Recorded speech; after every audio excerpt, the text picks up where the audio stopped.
It was late in the evening in the early spring, and people were out walking together, enjoying the long twilight.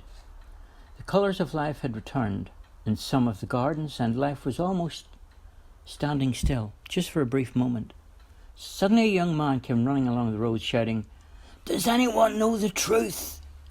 People who saw him crossed over the road. They looked at him as if he was mad. Again, the young man shouted, "Will somebody answer me? What's the truth?" A police van pulled up on the side of the road, and at least a dozen armed police got out. A man who seemed to be in charge approached the young man and grabbed him. He instructed the passers-by to move along and informed them not to worry and that everything was under control. As the crowd dispersed, the police officer looked at the young man and said, "You have been well paid for the information. Now tell me, where's the dude?" The dude replied, "I don't know if I'm doing the right thing anymore." The police officer replied, "That's a little late for that, don't you think? Where is he?" The dude pointed to an area near the skate park and said, "He's over there in the park with the others." "Okay, dude, then. Let's go. Point him out to us." The dude led the way as the squad of police walked close behind. They crossed over the road and made sure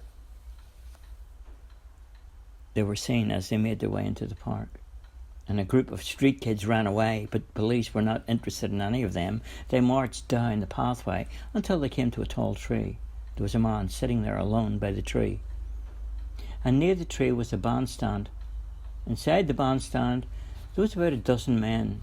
They all seemed to be sleeping on a bench, on the ground. The dude took the police over to the tall tree and pointed to the man sitting there alone.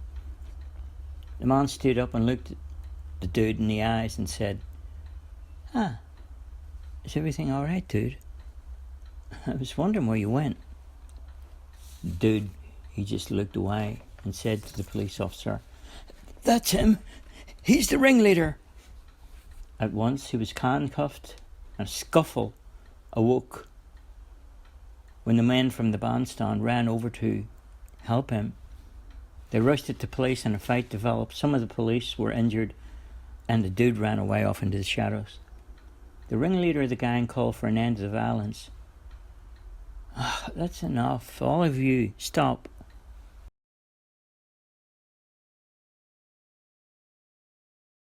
There was an authority about the way he spoke. It had an immediate impact, and when the confusion and chaos ended, the leader of the gang helped one of the policemen to his feet.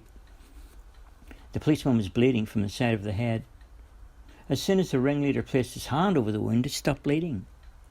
The policeman was astounded and said, "Who are you?" "I am who I am. Those who know me have heard the truth. Those who have heard the truth know me." The ringleader replied, and the policeman smiled and answered him back, "Are you a true man?" "I am." The police officer in charge approached and said, "Can you show me some ID?" "No," came the answer. The police officer then said, "Have you got a driver's license or a credit card?" "No." "Surely you must have something with your identification on it," the police officer said. And the ringleader, he just replied, "What is it that identifies you with anything? Is it a name or where you come from? Is it what you believe in?"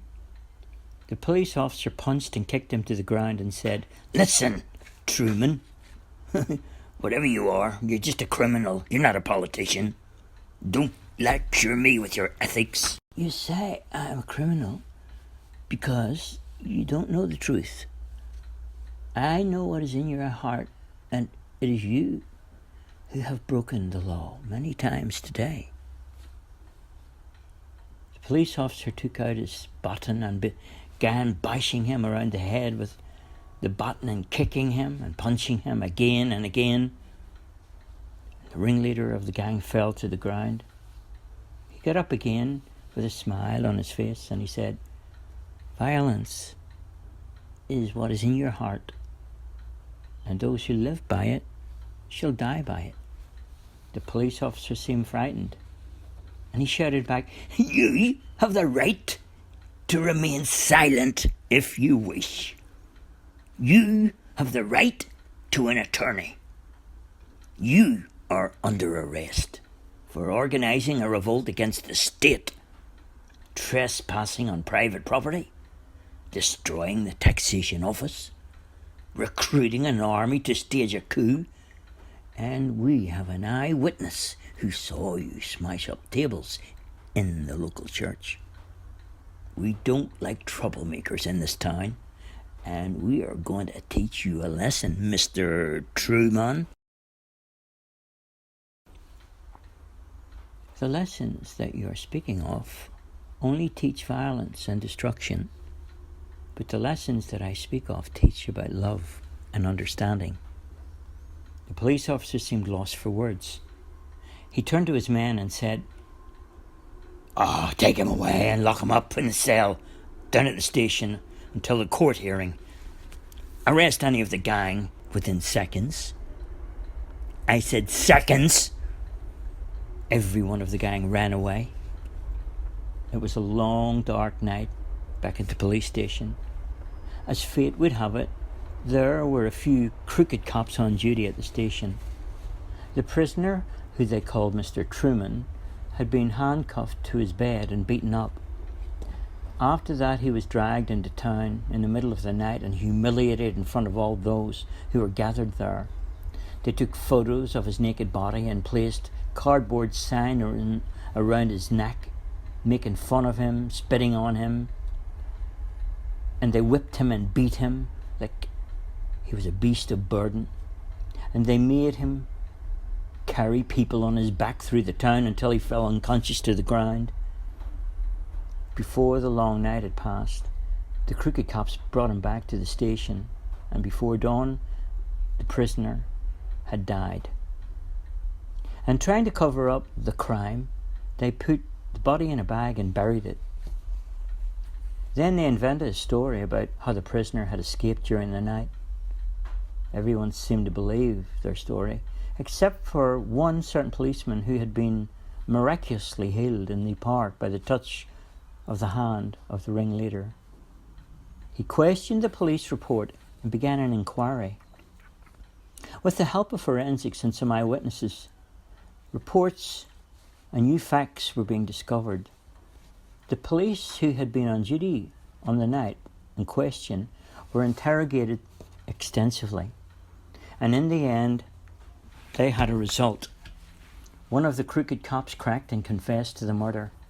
Then he took them to where the body bag was buried. The crime scene was sealed off, and the police began to dig up the bag. When they brought the bag up to the surface, they were astonished to find the bag was empty.